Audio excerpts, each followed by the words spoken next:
get it right. Hello there, and welcome to another episode of The Talks Drop. I'm your host, Maggie McIntyre, and I'm so glad you're here for part 2 of this 2-part episode with Dori Stewart. Dori is a mother, international franchisor, author, and the owner of Fredericksburg Neighbors.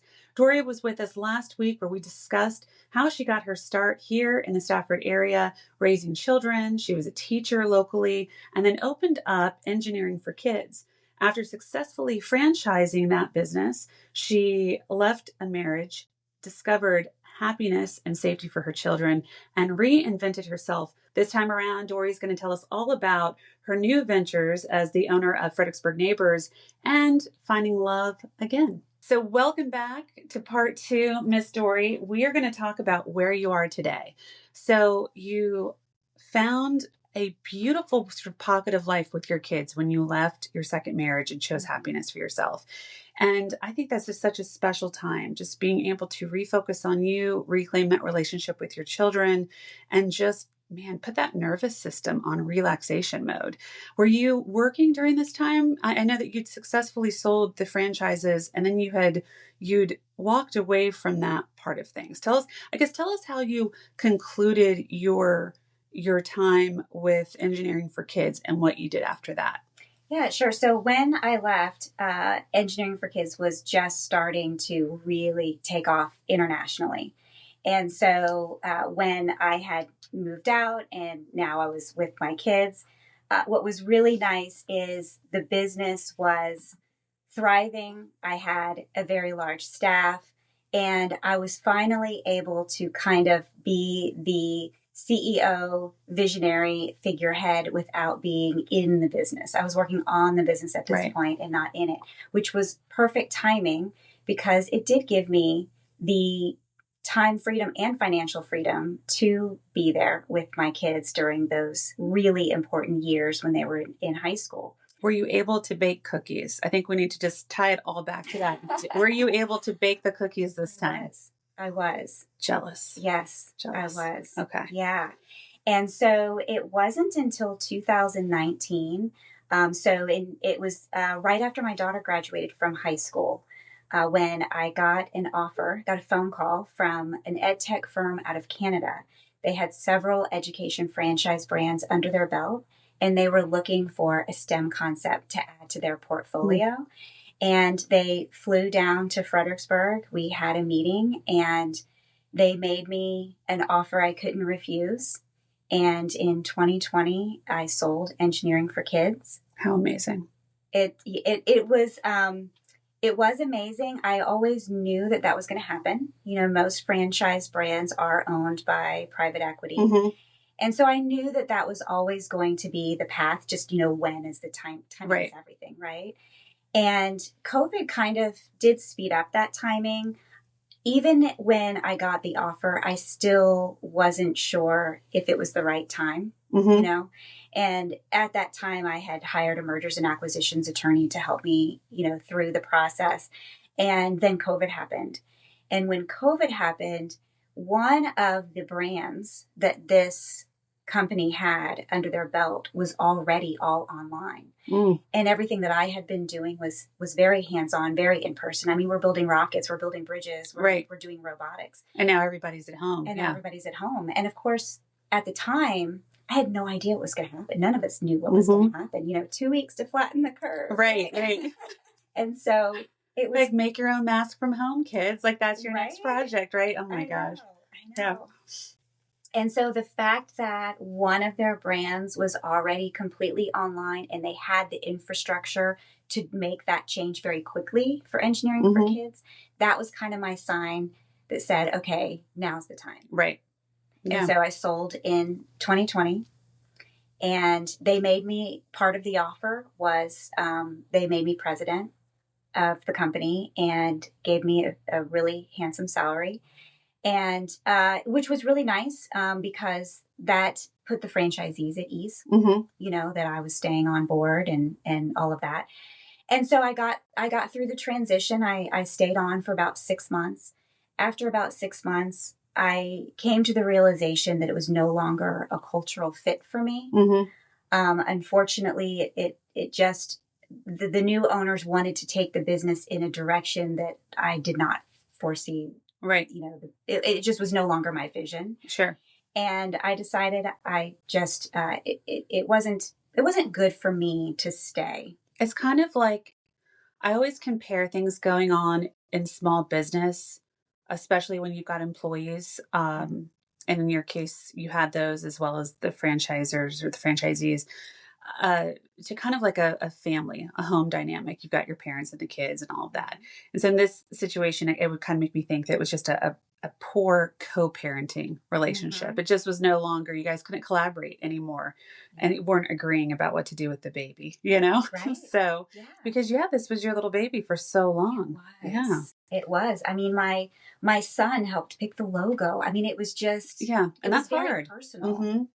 Yeah. So just walking away versus seeing it kind of just break into different things that you weren't aligned with. It was probably, I think, for your sanity, the best choice. And I'm really proud of, I'll always be the founder. Mm-hmm. It's still thriving today. That's great. Always be, I'm still making a difference. Mm-hmm. There's kids from around the world experiencing engineering because I founded the company. So right. I'll always have that. Yes. Mm-hmm. That's wonderful. Mm-hmm. How, during this time, you end up selling it or ended up stepping down from that role. Did you take time off and just take a break from work? I mean, you've been through a lot during all of a lot at a very fast pace all of these years. Were you able to just take some time for yourself? Sort of.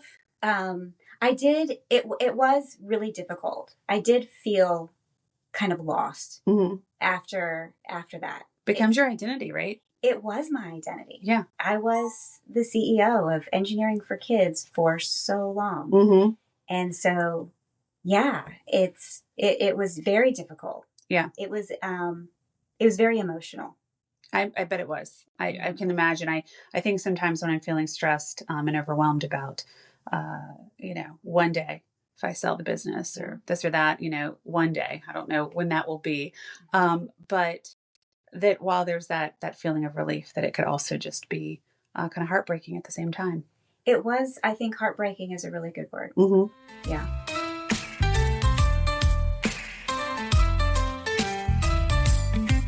Okay, let's be real. We all want that fresh, glowy skin that looks like we've been sleeping 8 hours a night and drinking green juice.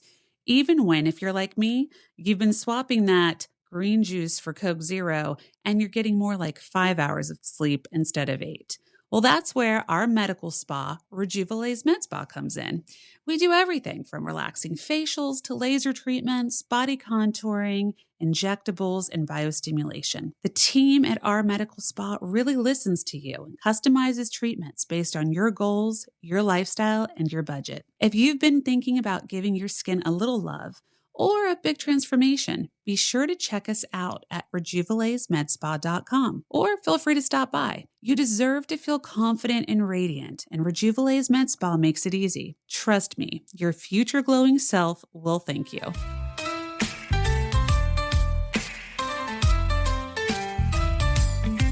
So this period of time, you're feeling a little bit lost. How old are your kids? Have they graduated from high school at this point? Yeah, so when I sold the business, my son had just graduated from high school and my daughter was in college. All right. And you decided to give love another shot. Yes. Well, talk about that. The viewers want to know. The listeners, am I right, guys? The listeners want to know. I'm asking for them. This is all for them. So tell us how that happened. Yeah, so during that time period when my kids were in high school and it was just the three of us, my daughter would tease me and she just really wanted me to be happy, which was so adorable. And she would try to get me to get on farmersonly.com. Oh, I remember you said yes. So my daughter, she rides horses. She's, my country girl. She's my outdoorsy girl. And so she would always encourage me to get on dating apps and things like that. And so I finally went on Match.com and went on a few really bad dates. We're going to have you back on the podcast to talk about that. Yeah. And then finally got a match with someone. And at this point, I had decided I was not going to go on any dinner dates. I wasn't going to, nothing with too much of a commitment or anything like that. But, we can meet for a drink after dinner. No big obligations. No big obligation. Yeah. So we met at the Pancho Villa in Stafford. Hell yeah. Such a romantic classic love story. That's a Stafford love story. Right. It's a Stafford love story. We met at the Pancho Villa at 7:00. I said, I'll go and we'll have a beer and meet. And by 10:00, they're like sweeping underneath us. Like, you just gotta go. Yeah. And we're the only ones there. We're like, oh, sorry. But it was just so easy. And the conversation was just something that I hadn't experienced yet in anyone else that I had tried to date. And so he ended up being a country boy. Yeah, perfect. Yes. Wasn't really, looking for that. I was looking for someone who was a business owner. That was one of my criteria, because I needed someone who understood my world. I was at the height of all things busy and really growing the business at that time. I also wanted someone who was a parent, because I figured I need someone to understand that part of my life too. And so he was a business owner, had a daughter, has a daughter my son's age. And so understood not just parenting, but parenting teenagers. Yes. Yeah. And female teenagers too, which can be dicey sometimes. Absolutely. And so we hit it off really quickly. And And how many years has it been now? We're going on 10 years now. That's so great. Congratulations. Thank you. So what would you say in that relationship? I'm sure you can say a lot, but what do you think when you look back at your former marriages? Were there signs, or as we call them now, flags, that were there that you didn't pay attention to? Or just in comparison, what is it about your husband that is so very different than the other two men that you're married to, would you say? Or the difference maybe even in just the relationship as a whole? What are some key differences that have made it so successful? Because you're married 10 years, but you're also very happily married. Yeah. Well, we've been together 10, married 5. But I think there's two big things: safety and appreciation. So what I mean by safety is I can be 100% myself around this man, 100%. And I looking back, I never felt completely safe with either of, my first marriage or my second marriage. Sure. And I never felt like I could just be me. And this man accepts and loves everything about me. Right. And so that's a huge thing. I mean, he is my second husband didn't approve of the purse I was carrying, didn't approve of my haircut. Like, I had to walk on eggshells. And this man, I could go to the store with him in pajamas and my hair in a bun, and he would say, "You look gorgeous." Right. Just safety. Well, safety is huge. Yeah. You feel it in your nervous system. You know, you don't have that anxiety when you're with them. You're not on eggshells. Right. Yeah. So that's the first thing. The other thing is appreciation. And I think that goes for both of us, because it's his second marriage. It's my third marriage, and we've both been through it. And it's appreciating all the little things, I mean, just the little things of, he'll put my coffee cup out in the morning for me, and it's just, you see that, and it's just like, makes your whole day, Well, and it's stuff, I think too, that those are things that are ingrained. Like, he doesn't have to really think about that, because that is just so his nature that he's not going to do that. And or he's not going to do that. And that's the thing. You don't have to do those reminders, because he is just that quality of a person to say, let me put something out for her. Let me serve her, And I think it's really, serving that other person, and just little things like that. It doesn't have to be a big gift. It could simply be, just. And getting that appreciation too, because. Yes, definitely. You have to be a good partner as well. Right. Yeah. Because he would do those things for his ex, but then not get the appreciation. And so I think that for both of us, the fact that we see all the little things, right, and acknowledge it and appreciate it, and it makes every day just so much better. It also motivates you as a partner because you are being appreciated. Mm-hmm. And so you need to be a good partner to have a good partner, I think. But I also think, again, acknowledging one another, we appreciate that praise and that, like, oh, I'm doing the right thing, or they see that I'm doing that. Yeah. And that feels good and it makes you want to do it more. Mm-hmm. So I think that's important that you guys are doing that. Mm-hmm. So take us to your new business venture. Your first baby has been dropped off and gone away to school, Right. so to speak. And now you're taking a totally different turn. This is publication. And quite honestly, people said, you're opening a business during a recession? What are you thinking? You're selling during a pandemic? What are you thinking? Print media? What are you thinking, Dori? This is something that we don't have as much. I mean, a lot of newspapers are gone. They're just online. And you decide to come in and say, I'm shaking it up. Tell us a little bit about what it is you're doing and then how you got into it. Sure. So I run FXBG Neighbors, Fredericksburg Neighbors. So 3 magazines, a podcast, and an email newsletter that goes out weekly to thousands of locals here in the Fredericksburg area. After I sold my business, I knew that I wanted to take what I learned building that business and help local businesses. And so at first I started doing business consulting, business coaching, things like that. And I kind of fell upon the magazines. It was a way for me to really get back to my roots here in Stafford. Mm-hmm. And it gives me the community piece that I loved about teaching so much, Yeah. And at the same time, I can help businesses grow. So it kind of speaks to both parts of me, the community piece, but also, the business side of things. And so I started with Neighbors of Courthouse, and that goes to the neighborhoods around Colonial Forge, which was where I was teaching. So really, wanted to give back to my community. Right. And then it's grown into, Stafford Living and Spotsylvania Living. And the podcast is a great way for me to help get visibility for local business owners. There's so many amazing business owners that are the best kept secret in their room. Yes, they are. And it should not be that way. Right. And, not all businesses have a big budget to advertise. And so I wanted to be able to offer something to everyone, help everyone get some visibility. And so the podcast gives me a way, I do it for free. It gives me a way to shine a spotlight on some of these businesses. And then, businesses that have budgets, I can help highlight them through the magazine. Mm-hmm. And it's not just ads.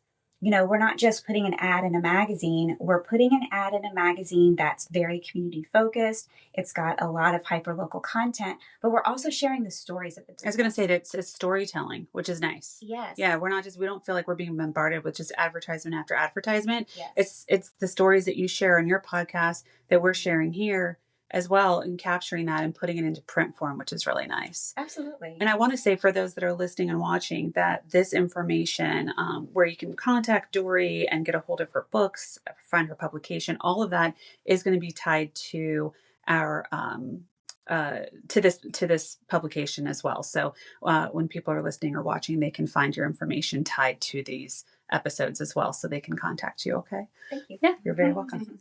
I love that. And I think that you are doing something that this community really needs, because we have a lot of people don't realize that we have a very affluent area. We have a lot of people that have served our country that have then retired from that and gone in then into contract work or government work. So they've got, they do quite well for themselves. And when I say that, they have worked very hard and they can provide very well for themselves and for their families. And they want to be a part of a community where they can enjoy and stay and shop and visit and eat and dine and do all of these things without having to go south or north. Speaking personally from that, I this community has provided for myself and my family. And I love seeing areas like the Embry Mill area grow and blossom and have some beautification happen to them, because this area is a beautiful area. But I'm happy to see it being built upon in the right way and bringing more into it, because I'll go north or south to find things that we don't have in this area. And that's a shame, because I really want to keep it local. Your magazine and your podcast, as well as your social pages, are helping to do that. I'll hop on the social page. I did it last weekend, because you will give a rundown of what's going on in Fredericksburg this week. And it's just so easy for people like me to just go on there and I'm like, oh, bingo. Oh, that looks cool, you know?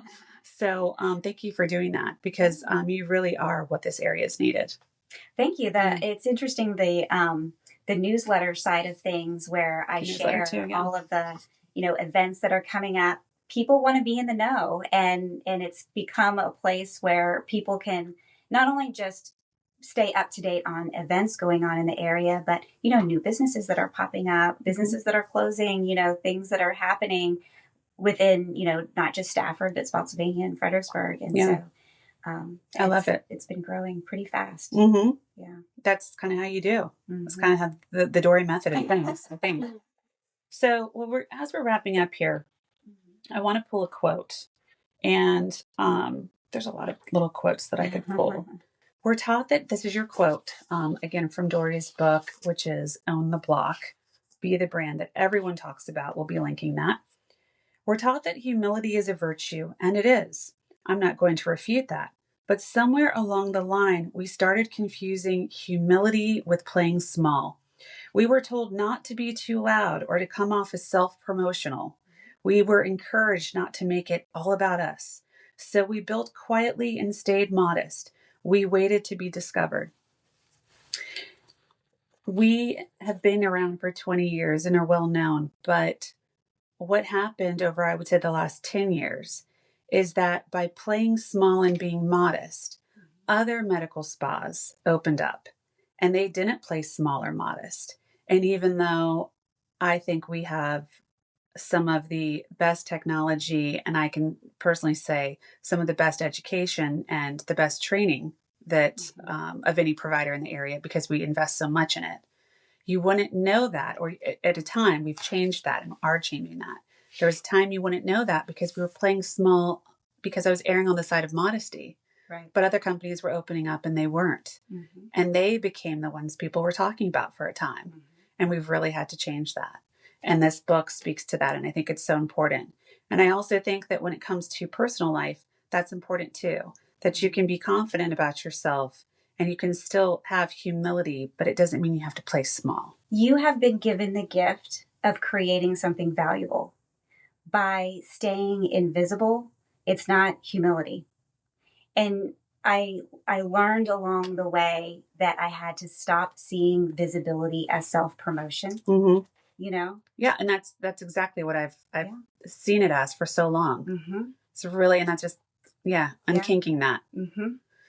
What would you say to a local business owner, or even a woman in a position similar to the ones you've been in, just on a personal level, that feels small, feels like they aren't being seen, and really doesn't know what the next step is? What advice would you give that could be just maybe universal advice for people stuck there? I'd say that there's someone out there, in terms of a business owner, there's someone out there who needs what you have to offer. And by staying invisible isn't just hurting you, but it's hurting the people who need you.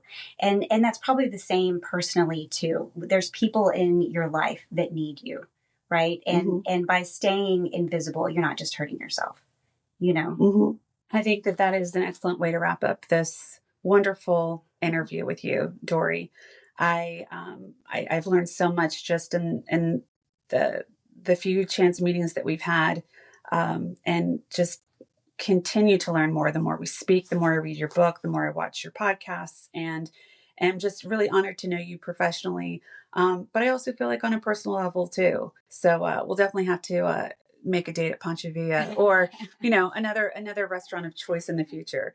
So thank you so much for giving of your time and for sharing so much of yourself with us and with the audience. And we just thank you so much. And to our audience, we are so grateful for you for for coming by and for trusting us and for supporting our guests and supporting our show. And as always, thanks so much for dropping in. We'll see you next week.